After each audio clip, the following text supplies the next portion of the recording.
Well, folks, in the midst of a topsy-turvy, unpredictable Big Ten season and across college football, this is the one that we circled, and it is living up to the hype. It is living up to the expectations in terms of record standing and how these teams look. So let's get after this one. Ohio State at Oregon, Autzen Stadium, of course, for ownership of the Big Ten. It would appear. Buckeyes live right here at the Voice of College Football. Appreciate you being here. Steve Hellwagon right next to me. Of course, 247 Sports Bucknuts is the place to be to catch Steve's work. Tony Gerdeman, BuckeyeHuddle.com. Get there this week. This is the time to lock in. And, of course, the Buckeye Weekly podcast that shows up every day with Tony and the crew. Guys, how we doing? Doing well. Great. Awesome. Good to have you here. And I guess we'll take a look back before we take a look forward and let everyone know we appreciate your contributions here at the Voice of College Football, of course. Please leave those comments and questions there in the chat. We will get to them, and we would think that you would have many this week. I got to say, Steve, that from the opening drive, regardless of what the score was, and I know that Iowa did Iowa things to hang in the ball game at 7-0, and that 14-play drive, of course, took up a lot of time, but I had no problem distinguishing these two teams, even at 7-0 at halftime. Thought as long as Ohio State just at some point, eliminates a couple mistakes, they are by far the superior team, and will, of course, go unit by unit. And I'll let you know where I was impressed, but I'll let you take it away from here. Yeah, I think over 200 yards total offense in the first half, but just the 7 points to show for it because they turned it over on downs at the 20-yard line. Inexplicably, they ran Howard into what looked like an 8-man box or something. I don't even know what that was supposed to be, but he didn't even begin to get beyond the line of scrimmage, let alone try and pick up, a yard or whatever he needed. I was talking to somebody in the press box while that was going on, and I was like, whoa, that was stupid. And then obviously Smith get the ball knocked away from him, and Howard threw an interception, so they weren't able to finish, 2 or 3 drives right there. They left anywhere from, 7 to 14 more points out there on the field. So to me, they had outplayed Iowa up until that point, but they kept Iowa in the game. So that was a little bit troubling. It was good news that they were getting the ball to start the second half. And just as they did in their possession to start the first half, they marched it right down and scored, forced a turnover, scored, forced a turnover, scored, and the game was over. So, I think that, again, this is another case of it's a 4-quarter game. Playing Ohio State, it's a matter of attrition. And, the bigger, stronger, faster team won. And the team that can't throw the ball in the ocean had no hope. So, that was kind of the long and short of it. The third quarter that Ohio State played, outscoring Iowa 21-0, is about as good a quarter of football as I've seen Ohio State play against a quality opponent in a very long time. And that's what you want to see carry over, obviously, to this game against Oregon. Yeah, I think I turned to somebody at the half and said that you could see something eventually going really poorly for Iowa in a quick succession, and then it would just be over. And that's pretty much what happened with that third quarter. And Ohio State basically, Ryan Day always talks about the middle 8, the last 4 minutes of the second quarter and the first 4 minutes of the third quarter being able to either like change a game or secure a game. And they had the ball and that at the end of the second quarter and didn't do anything with it. And it was very disappointing. But then we're able to capitalize after that in the second half and then kind of just poured it on. And once you just poured on a little against Iowa, they can only do so much. And the offense wasn't doing anything. Iowa's lone score came against backups. And this is not the first time Ohio State has lit an opponent up in the third quarter. Right now in the season, they are outscoring opponents 84-3 in the third quarter and 35-7 in the fourth quarter. So a really good job of adjustments from the Ohio State coaches, but also just a good job of, as Steve said, executing and eliminating the mistakes. That was half the battle. I got to say, guys, that where I was surprised. Now, Steve made a comment about not being able to throw the ball in the ocean, and we know Iowa's passing attack and what it is. But I got to say, Cade McNamara, to me, he played fine. He was the least of their issues. And if anything, they put him in bad situations in the first half, and he kept chucking it on 3rd and 10s and converted some 3rd and longs after the two things that I just thought stood out beyond anything, where I was just mega impressed, because I thought Iowa could not necessarily hang with them overall because of the athletic disparity there. But holding Caleb Johnson to, the stats look good. They look fine, 15 for 86, but we know what they were during meaningful minutes, that they just stuffed that rushing attack. I wasn't shocked by that by any stretch, but I just knew, okay, this is going to be interesting to see, because Iowa's got a bunch of 6th and 7th year guys up front, and they're playing really well, and he's having this monster season against some decent rush defenses, and they clamped down on him. But the thing that hit me was that offensive line. I have not seen that offensive line look that good against a good defensive front. Our buddy Corey Brada tells us that he thinks that the Iowa defensive front was way overrated preseason. I saw top 5 in all these national lists, but still, it's an Iowa defensive front, and their linebackers are arguably the best in the country. And for that offensive line, Will Howard stood back there and patted the ball most of the time. And of course, the running game was just chewing up yardage.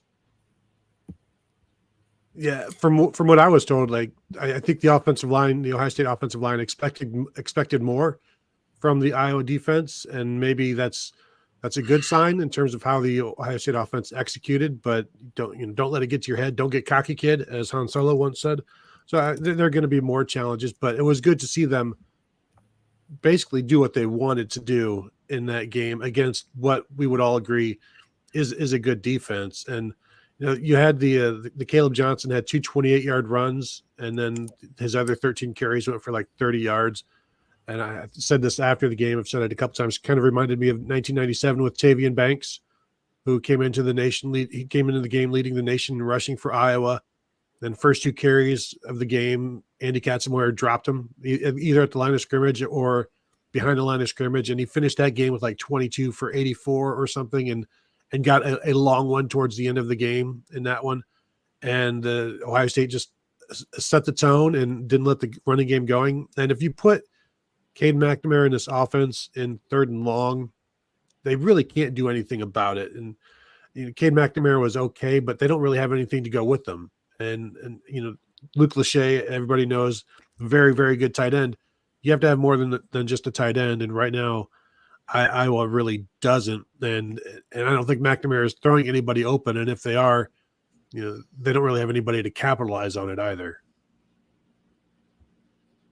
Regarding the running back, Caleb Johnson, he's a guy who shot his mouth off before the game about, wouldn't have wanted to play at Ohio State anyway. I don't believe he was ever offered by Ohio State.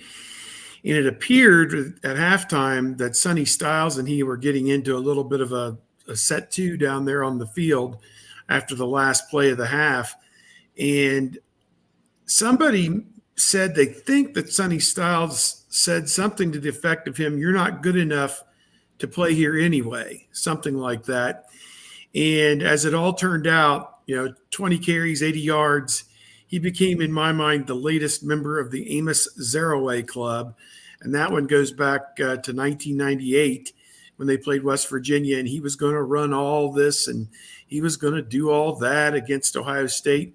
And the final line read 20 carries for 80 yards. And Oklahoma State, who was their great running back, who was going to do all this and do all that in the Alamo Bowl, I forget the name, but that is a good one. They had a great running back, and he got 20 carries for 80 yards. And same with Caleb Johnson. You were the latest member of the Amos Zaraway Club. There have been a lot of them. Tavian Banks, as Tony said, late 90s. There's been a lot of great backs who have, and he got 28 of it. See, the game, people say, well, what'd you think of the backups when they got in there? I say, I don't watch any of that. I am trying, because of what we do on our site, I'm trying to produce a story that will go out as the teams are shaking hands, like the clock is still running, and I'm trying to hit send and get the first story on the internet for people to read about this. And I'm writing about what actually happened when the game was being decided. So I really don't watch many of the fourth quarters of these games. But I heard Brad Nessler say with 7 minutes to go, and a lot of the reserves are now in for Ohio State on defense. And I looked up a minute later and they'd scored. A lot of reserves were in for Ohio State on defense. And Iowa, moved it right down the field and scored 28-yard run. He didn't do anything until they put the backups in. So, whatever. Who cares? 35-7. That was, Varan Moritzi. Thank you, Tony. That was who it was. That's a name that I have not forgotten. I don't even remember that guy. Yeah, usually when I get served up with a question like that and I can't come up with the name, as soon as I hear the name, I'm like, oh, yeah, I remember. Now, I remember the name, but he had almost 1,500 yards, Steve. 8 carries for 20 against the Buckeyes. Yeah, the usual. So Lawrence Maroney was another one at Minnesota, same thing. And he was really good. So, Monty Ball. I don't want to deviate too much, but I just think that Ohio State proved a lot in that game. They haven't played very good competition, but I do think Iowa's a pretty good team. And I guess time will tell whether or not they're going to win 9 games or whether they're only going to win 8. But, guess we'll see from here. And Caleb Johnson, 8 carries, 19 yards in the first half of that game. Eesh. Exactly. Again, the offensive line, unless you guys can find something else there, I was astounded. And the running lanes, it wasn't like there was a Mack truck and a run through these running lanes. It wasn't like other games, but it was impressive in terms of creases and push and consistently. And some of those Iowa linebackers, I know that they're really good and they've got several pros on that defense, but it just looked like when Quinshon Judkins would lay a shoulder into those guys and knock them back 2 or 3 yards, like they realized that they've been, introduced to some Big Ten football. Travion Henderson is no longer a finesse running back. He's running over dudes, and he has to because the other guy in the tandem is running over dudes. So you can't try and run around them or, slide or, protect yourself. No. You're going in high and you are, dropping the hammer on the safety, which he did. And I'm just like, whoa, this is interesting, isn't it? So, it's been good to see. Yeah, I wrote about them a while back saying, people like to categorize running back tandem as thunder and lightning. You can't. They're both thunder and lightning. Like you can't have. It's thunder and lightning and thunder and lightning. You beat me up. Yeah, it's because if you're just lightning, Thunder's going to carry the ball when the game is on the line. These guys aren't change of pace backs. They set the pace, and then you just go, well, now it's the other guy's turn. I would still like to see Travion get the ball more, but the games have been over. This past game, they kept him in just to give him some carries, I think, because this was the season high number. I think he had 11 carries and he had 6 in the first half, and then maybe 5 towards the end of the game. I'm just fascinated to see how much they actually get to work this weekend because they just haven't gotten a ton of work so far this season. And even against Iowa, you would think like, well, it'll be a slower paced game. They'll get some carries. And you look at the half and it's like, well, this guy's got 4 carries. This guy's got 6 carries. And yet they're still moving the ball. To me, the Travion Henderson breakthrough for me was Rutgers last year, the close game. That's when I saw him for the first time, like really bury some guys and throw some shoulders into some guys. And I was like, wow, he can do that.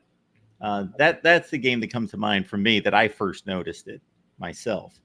But it was impressive start to finish. Other than the turnovers and the 4th down call, Iowa, of course, had their own fourth down situation that was bungled. But while some people tend to believe that maybe that would have kept them in the game, no, it was inevitable, regardless of what was called. Talent do make a difference. Yeah. And Jeremiah Smith, just does the unbelievable second week in a row with the one-handed touchdown catch and third one-handed catch in 2 weeks. I don't think we've ever seen anybody on a roll with one-handed catches like this. Now he's got 6 receiving touchdowns and a rushing touchdown on the season. He's just ripping it up. I mean, I don't even know what. And Agbuka, career high in catches with 9 and a career high with touchdowns in 3. Is the record for OSU 3 or 4 receiving touchdowns? I'm not sure. 4, because Noah Brown, did Jackson do it one year? Dane Sanzenbacher, I think, did it once as well. I don't know if Jackson did, but I've closed out my Ohio State record book, but yeah, it's 4. Okay. So one shy of the record. Yeah. And, I tweeted this out after doing a bunch of research, as much research as I can do. So with that touchdown catch by Jeremiah Smith, he became the first Ohio State player in history with a touchdown catch in the first 5 games of the season for the Buckeyes. Wow. Nobody's ever done that before. And I went back to the 1940s and looking, and they don't have box scores for those games, but I would just look like, how many guys had 5 touchdowns? Well, nobody that season. Nobody had 5. And there's one guy in 1950 or something that had 5 touchdowns in a season, and maybe all 5 of his touchdowns came in the first 5 games, only one at a time. But I seriously doubt that, and he continues to amaze. And it's just it's always funny when he does something remarkable to hear the press box, whichever press box you're at, just go crazy in terms of it's like looking at something fantastical and reacting to it and just being in amazement. I always compare, every time it happens, I compare it to the spin move from Braxton at Virginia Tech, where you're just seeing stuff that you don't always get to see. Even as it becomes more and more routine, it's never really routine. Yeah. Crazy. No rooting in the press box, but you can respond, I guess. Oh, for sure. It's that's exactly what it is, because it's home, it's away, it doesn't matter. Everybody's reacting to seeing something that isn't natural, supernatural. Buckeyes Live here at the Voice of College Football. Appreciate you stopping by. This is our regular time, 11 a.m. Eastern time on Wednesday. Sometimes we got to deviate from time to time, so please subscribe to the channel and hit that bell for the notifications to know when we go live. Catch Steve on Bucknuts and Tony on BuckeyeHuddle.com, and of course, also his Buckeye Weekly podcast. Tony, what's going on over there this week?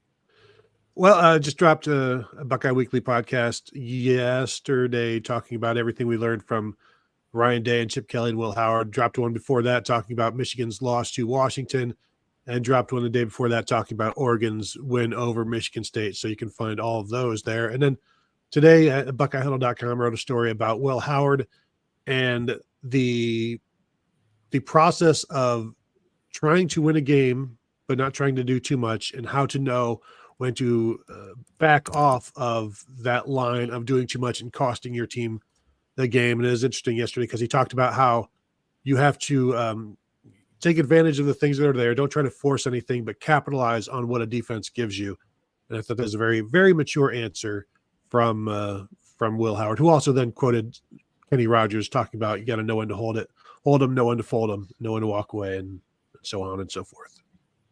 That one comes up quite a bit for all of us. So Kenny has etched his legendary status in a number of ways, but that is on the list, probably at the top.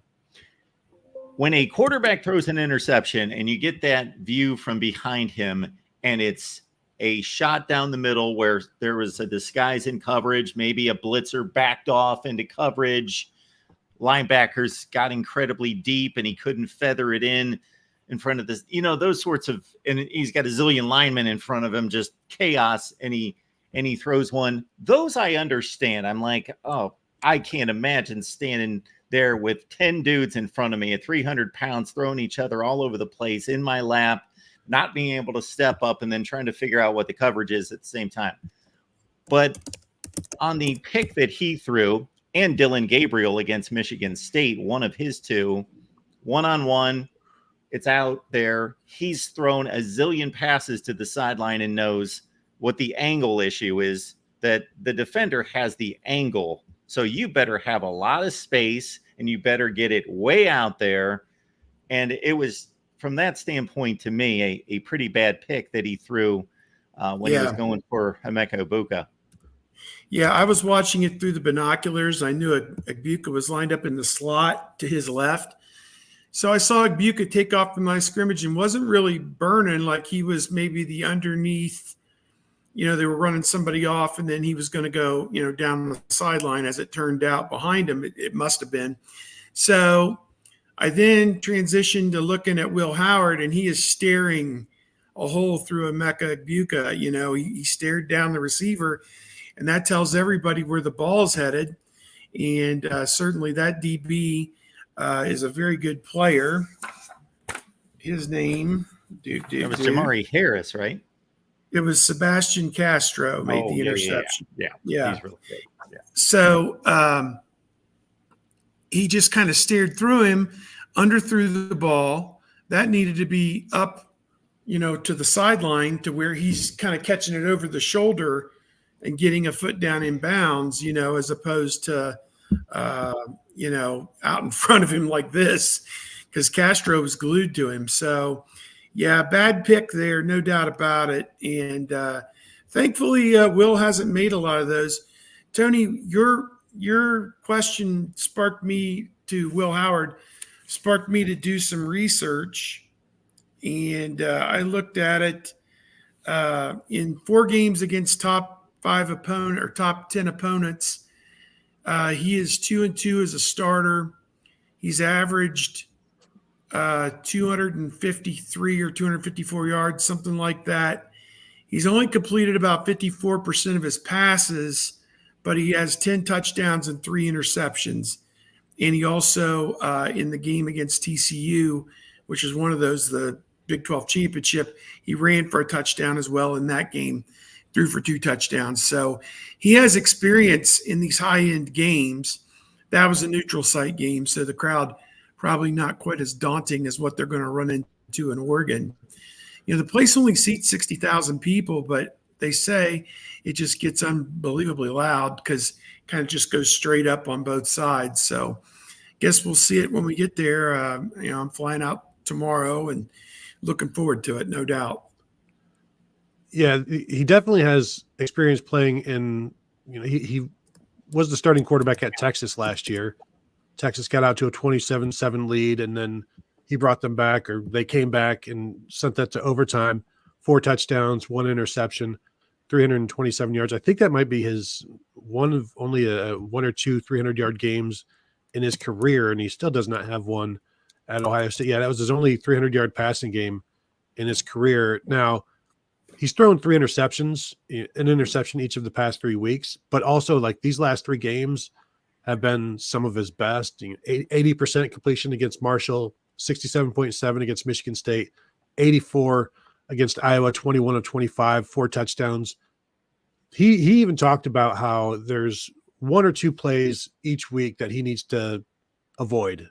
And that interception, like basically all of the interceptions, we've seen them. It's like, ooh, why are you throwing that? That's a little mistake.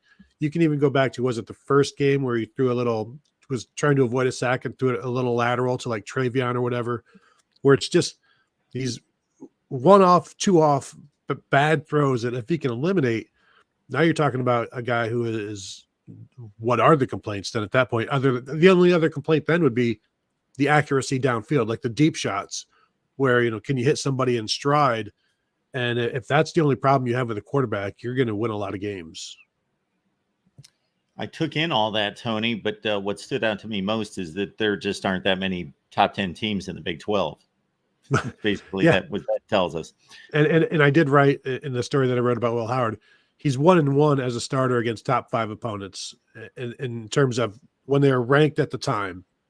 and those are both in 2022. And TCU was number 3 in the Big 12 championship game, and then the Sugar Bowl against Alabama, who was ranked number 5. They lost the Alabama game. They won the Big 12 championship game. But he's, other ranked opponents, they're there, but it's not, as you said, it's not a lot. Certainly not an SEC schedule where everybody already gets, ranked like 3 spots higher than maybe they should, just as a default. All right, folks, on to Oregon. My joke late in the Alabama game last week is Alabama is going to lose this game, and they're going to move up from number 1 in Ohio State because they struggled for a half with Iowa. They're going to move down from 3. Did anybody read that thing on ESPN about how this had to feel like a loss? A 35-7 win over a team that's 4-1 had to feel like a loss. I mean, are you kidding me? Yeah. And people on our message board and whatever and on Twitter are like, tell us that you didn't watch the game without actually telling us you didn't watch the game, because I don't know who the writer was on that, but that was pretty ridiculous. They had their guy Trotter. Isn't Trotter the guy who's been embedded with them this week? He was at the game. You'd think he would have told whoever was writing that no, this was actually a beatdown. A physical, took their lunch money beatdown. So yeah, what can you say? Then below that write-up was some comments, a write-up about Georgia's strong 31-13 win over Auburn. Hard fought over the mighty Tigers. Crappy ass Auburn.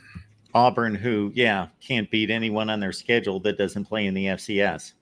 Yeah. I took my shot at the AP rankings. Folks, check out the video, of course. Here we go. We got Eric Scopel checking in from 247 Sports, Ducks territory. Eric, how you doing? Hey, guys. How we doing? Doing good. Appreciate you being here, man. Yeah. First thing in the morning for me, I've got my morning tea. Waking up with you guys. It's a bit early with you. But thanks for answering the call. So we're going to dive right into Oregon. I saw the game against Michigan State. It's like somebody told this team that maybe the calendar was off, that week 3 was week 1 or something, that they woke up after those first 2. What's been the difference? Well, I think they played a lot cleaner. And I think that the hard thing in this era of Oregon football, where they're so reliant on portal players, is to expect this team to be at full capacity right away. And I think that's because I'm somebody who was very high on this team, thought this team had a chance to win every game on its regular season schedule.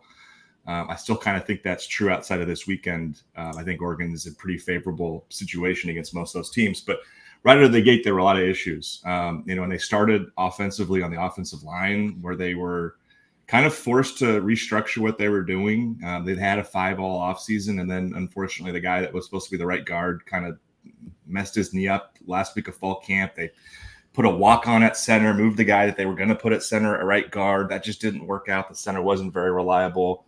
The guy at right guard, it turned out, probably should have been the guy at center. Now he is. And I think once they've figured out the offensive line, that helps some things. I think, defensively, they did a really good job against Idaho, aside from a couple of trick plays that went for explosives. That score probably is a little bit, at least defensively, a little bit, maybe not totally representative of what happened on the field. And Boise State was a weird game, just in a lot of facets. The offense kind of got in its way several times. I thought the defense really struggled with Genty to stop the explosives. It's a weird one, though, too. If you go back and look at it, I think he had 25 carries, 15 he had less than 3 yards. The other 10 went for like 200 yards, because this guy's really explosive, and it's hard to keep a guy like that down. So those 2 games were not very impressive performances. I don't think anybody who follows this team or covers this team came away very impressed. But I think what they've done collectively the last 3 weeks has been really impressive, and I think they've really kind of hit the ground running. Starting in Corvallis, that was a really big game just to kind of get some momentum going into the bye week. Came out of that, and I thought played 2 really very dominant performances against UCLA and Michigan State, which probably kind of what we were talking right before I jumped on, probably don't look as dominant based upon the final score for people who didn't watch the game. But neither of those games were very competitive really at any point at all. So I think the team has been playing better, and we'll see now. We'll talk about a lot of the matchups here, but we'll see now what it looks like when the caliber of competition takes a huge step up. And I think that's my big question going in, is probably for both teams, but the things that have looked like strengths, or at least haven't looked like weaknesses so far, what do they look like when you go up and play elite competition? Because I think for both teams, this will be pretty clearly the best competition and the best quality of player and athlete they've faced all season. Yeah, for me, when I watch the Michigan State game and I see the 2 interceptions by Dylan Gabriel, I kind of just write that off. I don't know that he actually took Michigan State as seriously as he should have, and I think I don't see that being an issue this week. Like I believe he's going to take Ohio State as seriously as he should. I think maybe he was just a little too lax against Michigan State. What did he have to say about the interceptions there in the red zone, in the end zone?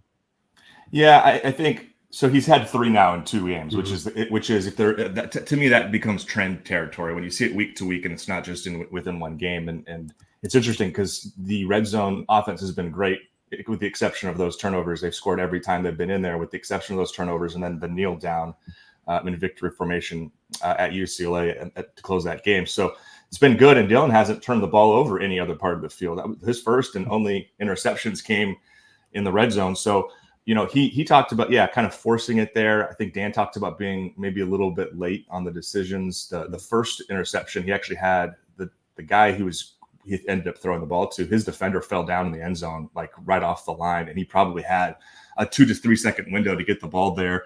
Defender kind of obstructed his view, I thought. So he kind of threw it late, and the Michigan State defender came off his guy and made a great catch for the turnover.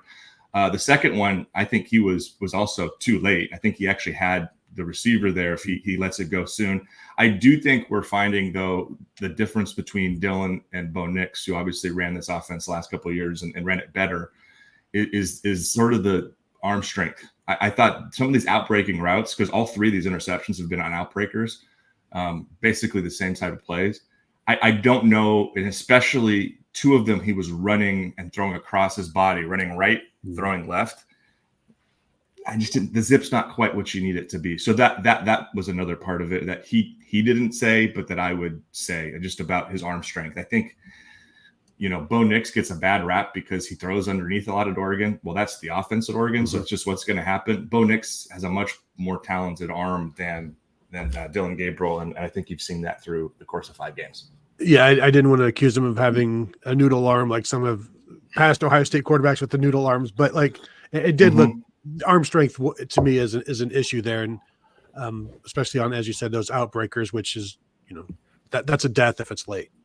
Yeah, and that's exactly what happened. And you can pin this 2 different ways. You can go, hey, it's a 5th-year quarterback, so I don't know how much you're learning, but it's a good thing you get these out in games that are very winnable, and games that you're dominant, and it's the difference between winning by 3 scores or 5 scores, and it's good to do that. Or is he in his head now a little bit? And if he's a second late, the margin for being late is going to be much, much smaller this week, I think. Of like those, I don't expect there to be a ton of separation, and if there are, the ball he better be anticipating it and hitting those receivers.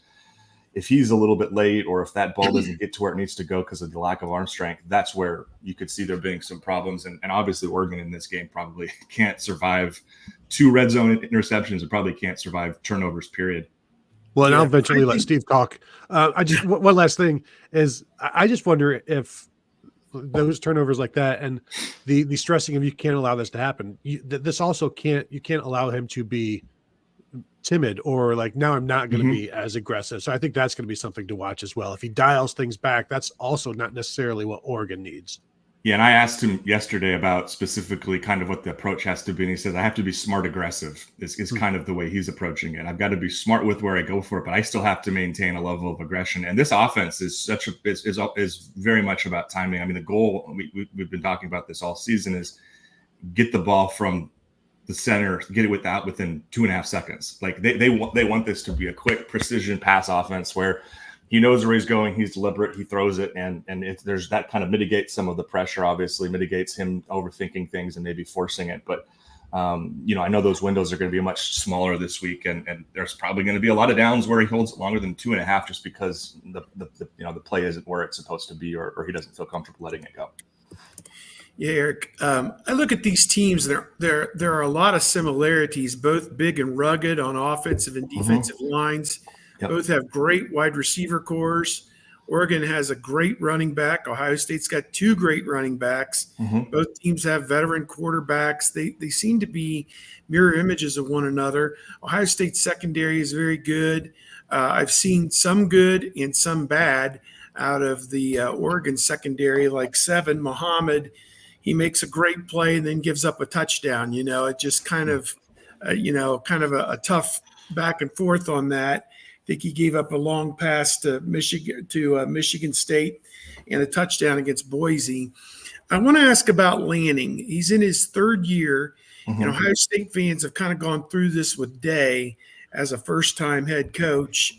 Day comes in, kind of trusts everybody that he inherits and kind of puts his trust in a lot of people.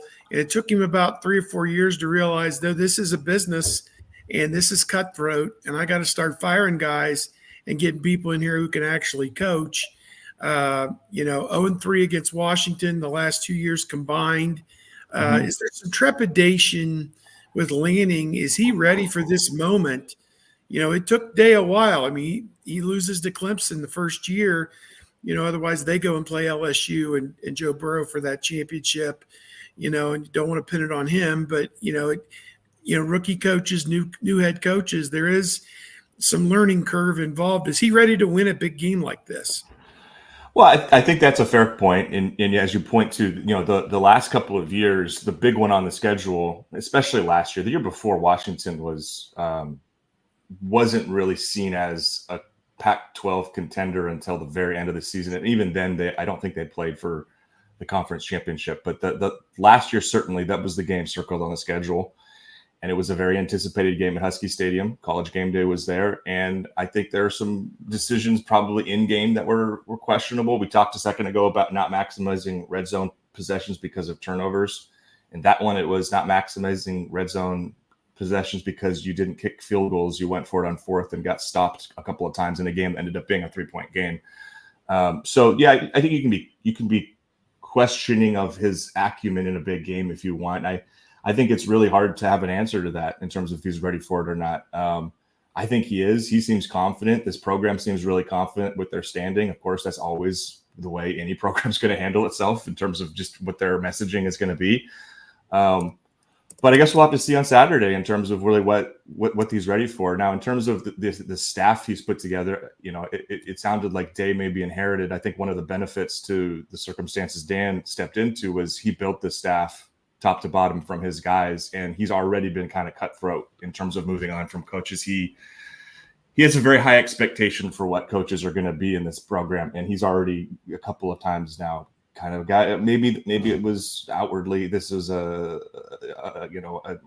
taking another job, but I think there was probably maybe a conversation or two about not cutting it. So I do think those type of things have already happened, and I don't doubt he's cutthroat enough, but we'll see in terms of this week of where the advantage lies from an X's and O's perspective. I think, one of the things with Dan is in these big games, they've done a really good job early, and it's just been kind of the in-game adjustments. You think about the way they played Washington in Seattle. That was a game they really probably should have won, and I give credit to Washington for the way they rallied, but there were maybe a couple of moments there with some things that Washington did in the second half that sort of flipped it. So I think those are more the questions I have in terms of Lanning is in-game stuff as opposed to program building, culture building, staff he's kind of constructed, because I do think the staff's is very good, and we'll see how ready they are for the moment. It's a very young staff, I guess, is one thing if you want to look at it a different way. There's a very young staff. I think almost everybody's 35 or younger, a couple of guys under 30.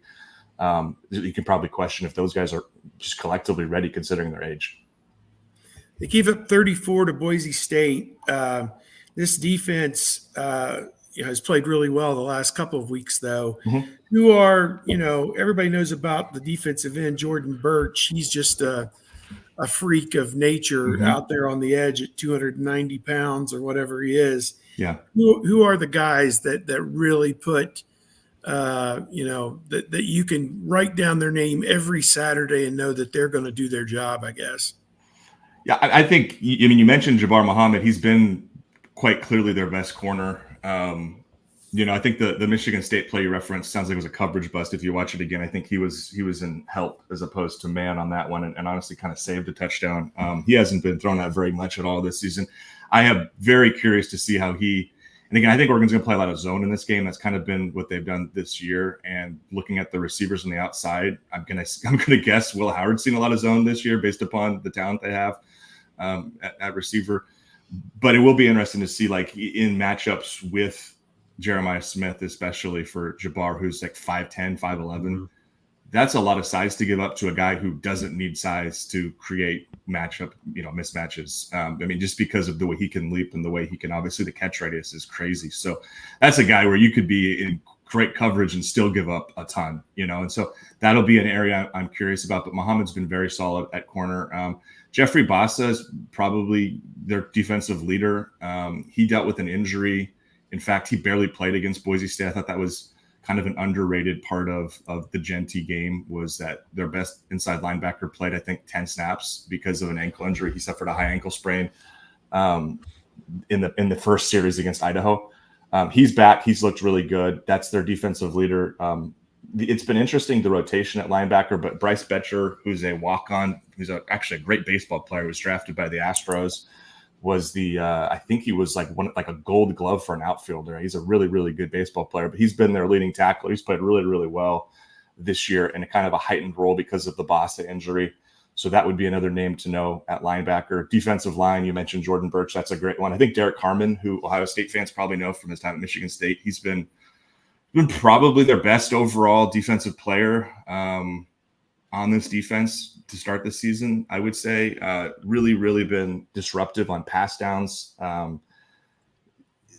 I've been really impressed with what he's shown. I thought, at times he's been really dominant and definitely requires a double team. Jamari Caldwell, who plays next to him, another transfer from Houston, another guy eats up a lot of space. And on the edge, you mentioned Birch, but I think Mateo Uiagalelei and Tatum Tuioti are two true sophomore edge players that they are really high on, that have been playing well. I think Mateo in particular on pass downs has been extremely disruptive, and you're kind of starting to see why he was such a highly regarded recruit. So those would be the names to know. I really like Brandon Johnson. He's their slot corner. He'll be challenged a lot this week against Ibuka, I think.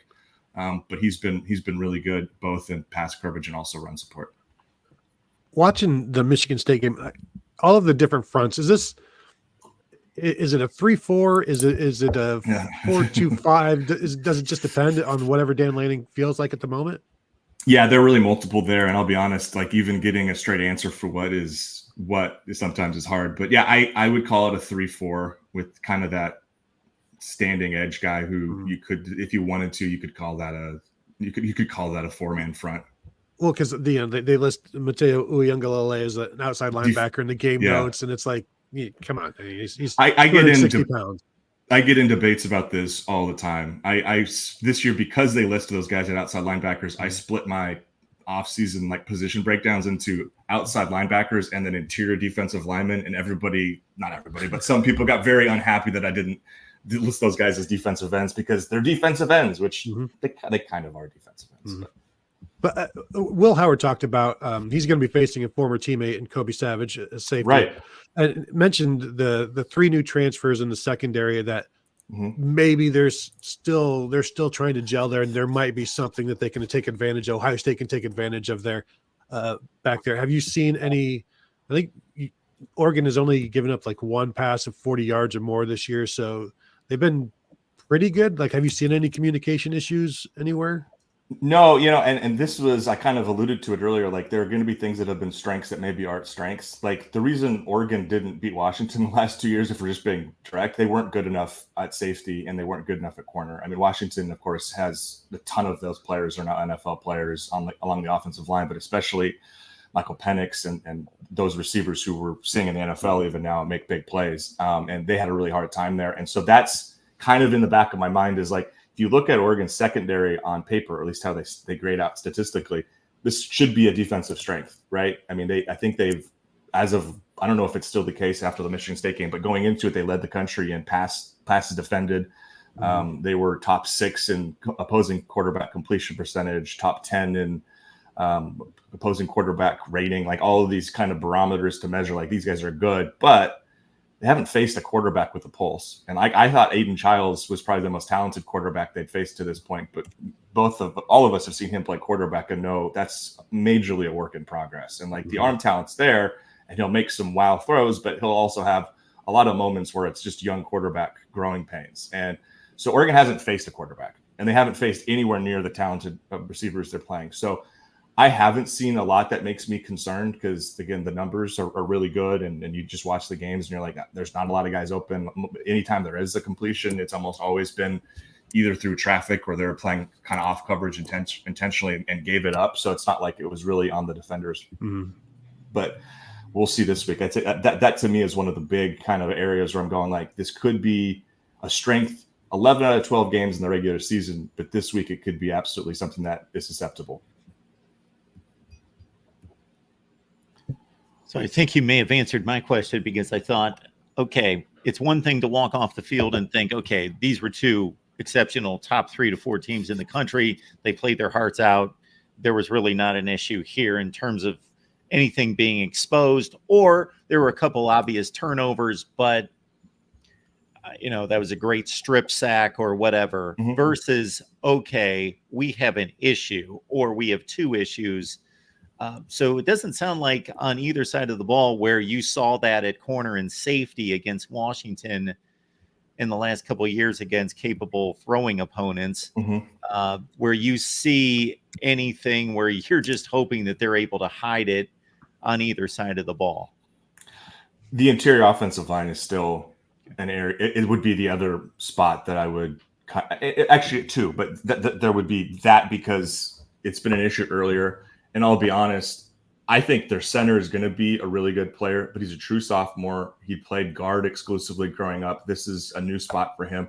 And then both the guards are one is a 3-year starter who I've never thought was like a real plus player, like a good player, capable of being a starting player, but I've never thought he was a star player. And the other guy was a guy that I had in the 2 deep as a backup going into the year, but after the injury we talked about earlier, he's been thrust in there. So I think the center has a chance to be a Sunday player, but he's young, and the other 2 guys aren't Sunday players, is how I would put it. So going against an interior for Ohio State, which has looked really strong, I think at times with Williams and Hamilton, I think that's going to be a challenge and possibly a place where Ohio State can take an advantage. And then the other one, which is kind of low key because everybody's been really high on this receiving core, they're just really not very large on the outside. Like this is not a team where you go, there's a bunch of, like a Jeremiah Smith where you can go, we're just going to kind of go throw it up and he'll make a fun play. Like there's not really any of that in this offense. And when you look at the way Ohio State secondary is constructed and the caliber of coverage athletes out there, I just don't expect there's going to be as many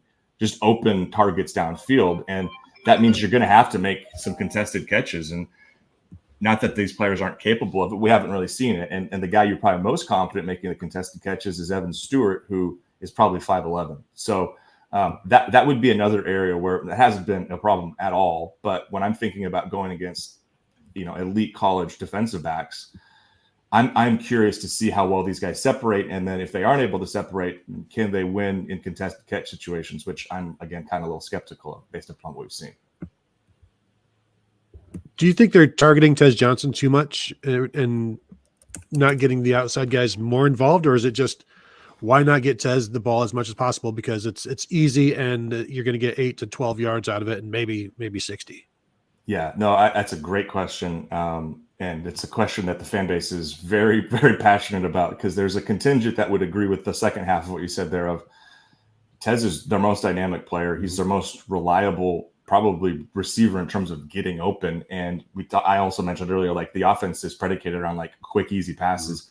He's great off the line of scrimmage. He almost always runs to open space. And that's, I think, a huge part of it is if you're going through your progressions and you're going and trying to make it 2.5 seconds, he's a guy who's probably going to be ready a lot of the time. But I also agree, like, I think the lack of Evan Stewart targets the last couple of weeks has been really kind of startling. He had the touchdown against Michigan State, which was great, but I think he has 9 targets the last 2 games. This is a guy you expected to come in and be a lot more involved. And in that same time span, Tez is 28. I mean, it's a huge target share. And so I think there's something to that. I think that's a good question of, I actually asked Dylan a little bit about, is he is he kind of force feeding it? And he said, no, I'm trying to go through my progressions, but kind of just said what I just said of Tez is always open. And if he's always open, I'm going to throw the guy the ball. And then to your point, like when he gets the ball, he almost never goes down on first contact. He always makes a couple of guys miss. And sometimes he makes multiple guys and makes it a big explosive out of it.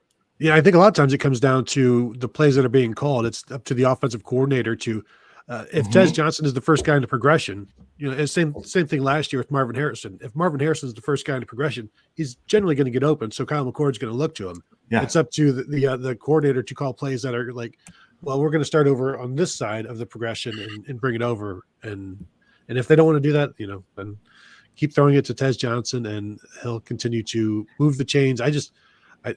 I wonder how much downfield stuff there is available. But if the interior is not holding up, then that's also a problem.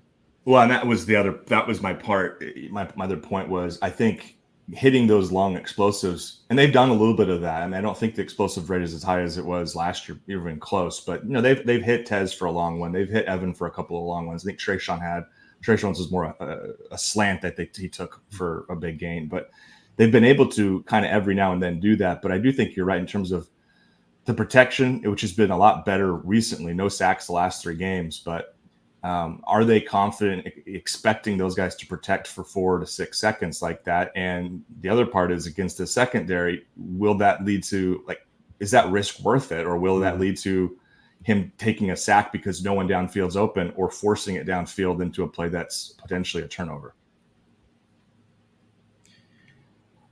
Eric, kind of taking this off the field to the fan and media perspective of this matchup as programs. Historically, obviously, there's no comparison. Even in recent history, Ohio State's an elite and Oregon would be maybe Penn State, Notre Dame type tier. But if you take it to the just here and now, 2023-24, there's little separation, if any. There's no reason for Oregon not to look across the field and just believe that they're equals, and we'll see what happens on Saturday. Does media and do the Oregon fans do they look uphill at Ohio State, or just feel like we're in the Big Ten now, we should own this conference, we should be able to take over, they're an equal, we take them out, and we will continue on our road to what we expect to be, big things nationally? Well, fans are just by nature irrational, aren't they? I mean, like, and that's not to say that I think Oregon fans are expecting to just run out of this game with a huge victory. I think Oregon fans are pretty reasonable in terms of, like, the first 2 games are red flags. And if you look at what Ohio State's done, there's not really an instance of that. Like, Ohio State's winning margins almost 40 points per game, and Oregon's is about half that. So I think there's a recognition that this is a really, really good team they're playing. I also think when you're the number 3 ranked team in the country, and in the offseason, Kirk Herbstreit's picking you to win the national championship, and there's other people who are putting you in those conversations, I think naturally you're going to think you have a chance against anybody, and especially in a home game, because Autzen been such a difficult place for teams to come play. So I think there is optimism. I think it's very cautious optimism amongst most people of, like, they're going to have to play an A+ game. And so far, maybe the best we've seen is a B+. They're going to have to come out and execute for 4 quarters, play clean football, play their best, devise a game plan that minimizes the places where Ohio State can really hurt them, and maximize the places where maybe Ohio State is susceptible. And I think that's a really small list, right? And you asked me kind of like what are some kind of things that maybe Oregon is susceptible? And I mentioned kind of the offensive line and the interior, the size of the receivers. I would also bring up, like, if Dylan Gabriel is going to throw interceptions in the red zone, that's the problem. I mentioned the secondary, is not an area that's been really impacted too much, but could be on Saturday. And I think there are probably a smaller list of things that Buckeyes are worried about, but it's about Oregon being able to find those spots. So, no, I don't think anybody's expecting like a blowout victory. I think that maybe felt like it was potentially possible, like in July or something, when you're looking at these teams and you're thinking about a home game. No one's thinking in those terms, but I do think there's at least confidence they can be very competitive in this game. And they also know that if you win this game, you're in the driver's seat in this conference. So, I think it's irrational in that that's just how fans are. But I haven't seen a lot of like, oh, we're going to clobber them 63-7 or anything like that. But I also haven't seen any like, we don't belong on the field with this team either.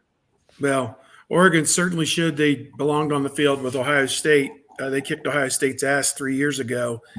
So pretty emphatic. I know it was like a 7-point game, like 35-28, but it looked and felt a lot worse than that, let me tell you. And yet both programs much different. Obviously, Lanning wasn't the coach then, and Ohio State, brought in Jim Knowles almost as a result of that game alone to be the defensive coordinator. And he's really kind of worked out the kinks, it feels like, for this defense. It's somewhat a bend but don't break defense.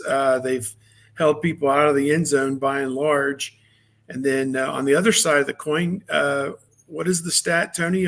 Is Ohio State 100% in the red zone, with 95% of those being touchdowns and 1 field goal, like 19 touchdowns, 1 field goal in the red zone out of 20 red zones. So that's a good stat. If you can get inside the 20 and know that you're probably going to get points, that's very important in a game like this. But settling for threes, I think, in a game like this isn't going to get it.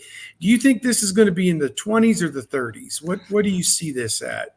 Yeah, I was thinking about that last night. Part of me, I don't know. Part of me thinks we just watched Alabama and Georgia a couple weeks ago just have an absolute shootout where the caliber of those offenses really, shine bright, and my point earlier, I think, remains of like, I don't think we really know exactly what these teams are because they haven't played each other, or they haven't played anybody close to as talented. And so I think the cream might rise to the top here. And I wouldn't be surprised if that's because of a lot of offensive, like just a ton of offense, more offense than we expect, even though I think both teams defensively are seen as maybe that's the strength of their team. So I've kind of gone back and forth. I think it maybe is kind of low 30s, high 20s, which I know isn't hitting either team's scoring average mark. And I don't know, maybe I shouldn't have brought up Georgia, Alabama, but my takeaway watching that game was like, man, these defenses are not equipped to stop these offenses. And I think at times we might be surprised by a little bit of that, but I could be totally wrong. I mean, this game to me is really hard to predict and kind of even analyze, because if you look on paper, it's like, what are we doing with Ohio State? Like they're incredible at everything. And if you look at Oregon, they've been pretty damn good at a lot of things too this year. And so there's not a lot of huge glaring things. And I also say that understanding the caliber of competition has been maybe misleading or hard to really parse through when you get into these games, because I keep coming back to last year with Washington. Like Oregon was so dominant all regular season outside of that game. And I think Ohio State can probably feel similarly about how they played. And then the Michigan game of like these big marquee games, like sometimes you don't know exactly what to expect because they're just different. They almost feel different than every other regular season game.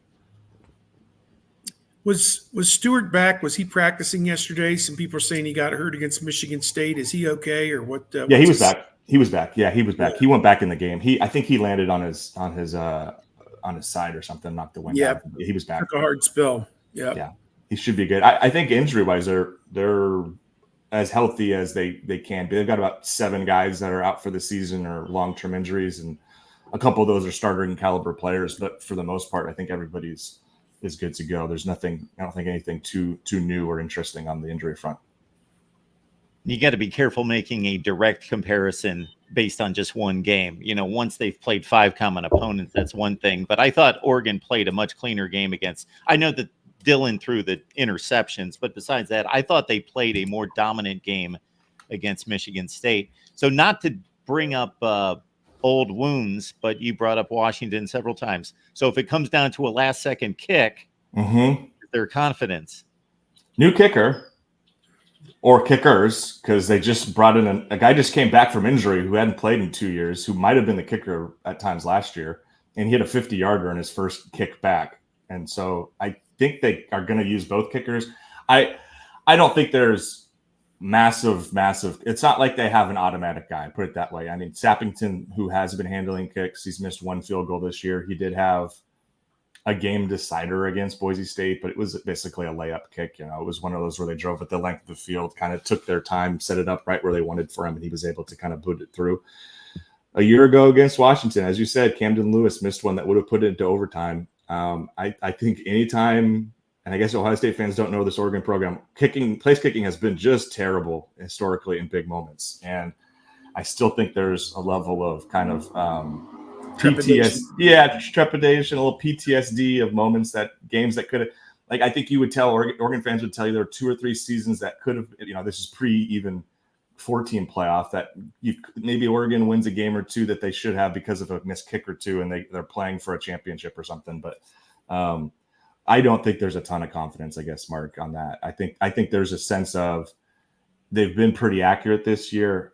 That's great, but when the moment is the moment, again, what shows up, and it's not like they have a guy that's been 100% this year. The 50-yarder was interesting. That was the first 50-yard kick an Oregon kickers made in 16 seasons. So, and it was a guy who he'd not played. He'd been on the injury report every game, and then he wasn't on the injury report. And I thought, oh, that's interesting, but it's a backup kicker. Then surely we won't see him. And then he went out and hit a 50-yarder in the third quarter. So, what are you gonna do? Tony, Steve, anything else out of you? No, I'm good. I think we hit it. I'm still toying with my pick for the game. What's the line? OSU now like by 4, maybe 3.5 or 4. I don't know. Maybe they win by a touchdown. I don't know. But I think one of the big keys to me is getting pressure on Gabriel, which is going to be difficult. And they had 2 strip sacks this past week against Michigan or against Iowa. Can they get turnovers? I mean, turnovers are going to be so big in this game, I think, one way or the other. And, can Ohio State get those turnovers that they've been getting here the last few weeks? So that would be huge, obviously. I guess my insight into the result of this game is I think if Ohio State plays an A game, they're going to win. And I think for Oregon to win, they're going to have to play pretty flawlessly and hope Ohio State does make a couple of mistakes. I think if both teams play their A game, I think Ohio State wins by a touchdown or more. Well, Eric, great stuff out of you as always. Always appreciate you stopping by. Great insight. Let people know what's going on with you this week in regards to podcasts and everything else you've got going on.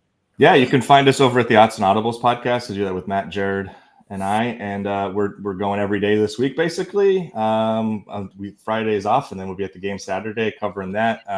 We've got Dan Lanning speaking to media in about 2 hours. So if you want to see what he has to say on Wednesday, you can come check out duckterritory.com. I will warn Buckeye fans that it probably will be very, very little because these media availabilities last about 3 minutes, and most of his answers are no more than 4 words.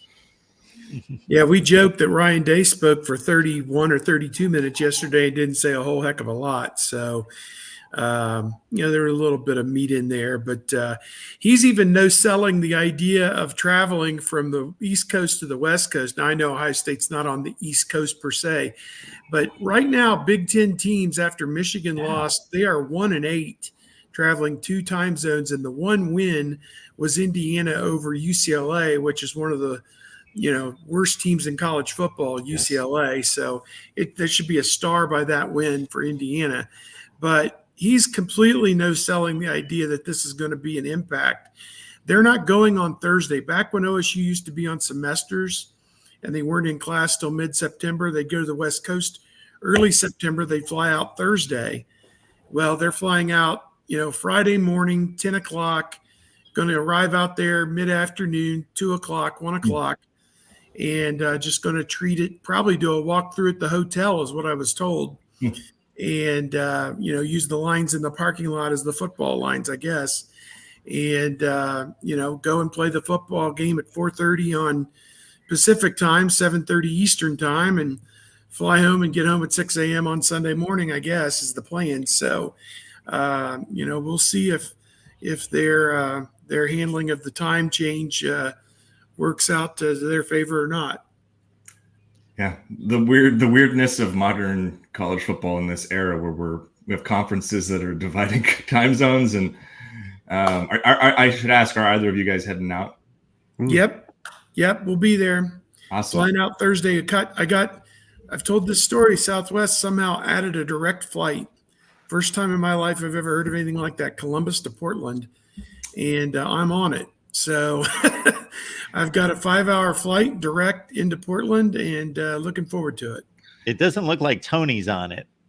No, Southwest changed my 9:30 a.m. flight to a 5:20 a.m. flight. So Oof. I'm going to be hitting the airport at about 4 a.m. today. Are you in the B group with noon? Yeah. Yeah, I paid for early bird, so I'm thinking I'll be like B1, but whatever.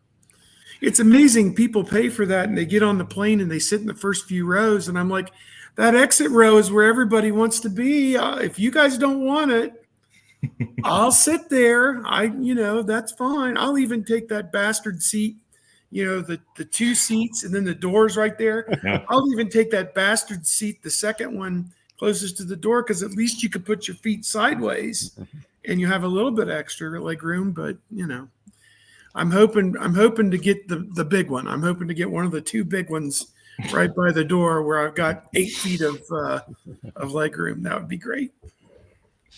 Well, enjoy your guys' travel, and we'll have to say hi up in the press box. Oh, I can't wait to get there. Never been there. Looking forward to it. They say it's a big deal. It's a great spot. It's a smaller press box. They're going to put people on the roof. I don't know if you guys heard that or not, but We did. That is it safe? Also, how is the parking? Because I was told I'm not getting a parking pass. Okay. The roof thing is new. I've never, as far as I know, they've never done this before. Fantastic. So there's basic for I guess for listeners, they don't care, but for you two as much.